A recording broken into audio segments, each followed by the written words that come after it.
अरे तो फोन चालवण्यापेक्षा काहीतरी कामधंद्याचं बघ. थांबाव 2 मिनिटं. नेहमी काय कामधंदा कामधंदा. अरे 2 मिनिटं बोलता बोलता आयुष्य निघून चाललंय. तुम्हाला ना फक्त ओरडायचं माहितीये. अरे त्यांना तुझी काळजी आहे म्हणून ओरडतात ना. काळजी आणि माझी त्यांना फक्त मी कुठे जातो, काय करतो, किती वेळ फोन वापरतो याच्यावर कंट्रोल करायचंय. हो, कारण अजून तू जग पाहिलेलं नाहीस. तेच तर, तुम्ही जरा जास्तीत जग पाहिलंय म्हणून आम्हाला जगूच द्यायचं नाही. सिद्धेश काय बोलतोस हे?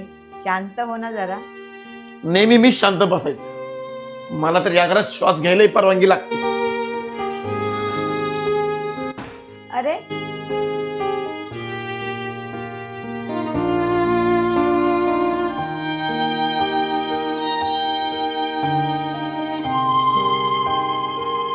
अहो त्याचं जास्त मनाला लावून येऊ नका. तो लहान असताना रस्ता ओलांडतानाही माझा हात घट्ट धरायचा. आता मोठा झालाय ना, पण माझी भीती अजूनही तशीच आहे. अहो नका काळजी करू, तो समजेल हळूहळू. अगं समजेल, पण कधी? फक्त उशीर व्हायला नको. अहो काय झालं? अहो सगळे रिपोर्ट नॉर्मल आहेत. जर रक्त पातळ करायची गोळी वेळेवर घेतली असती ना तर आज ही वेळ आली नसती. वेळेवर गोळी घ्यायला गोळ्या तर असायला पाहिजे. म्हणजे म्हणजे त्यांच्या गोळ्या कधीच संपल्यात. अगं मग आणायच्या होत्या ना. गोळ्या आणायला पैसे लागतात आणि जर त्यांच्याकडे एवढे पैसे असते तर त्यांनी कधीच गोळी चुकवली नसती. पण त्यांची पेन्शन तर दर महिन्याला येते ना.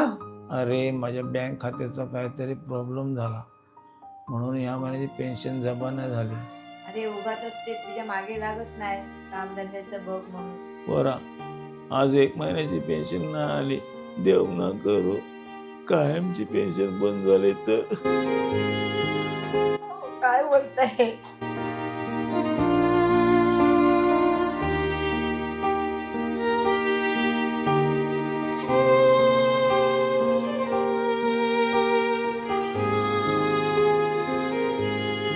आई,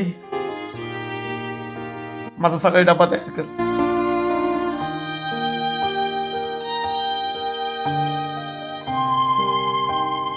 अहो आपला मुलगा मोठा झाला.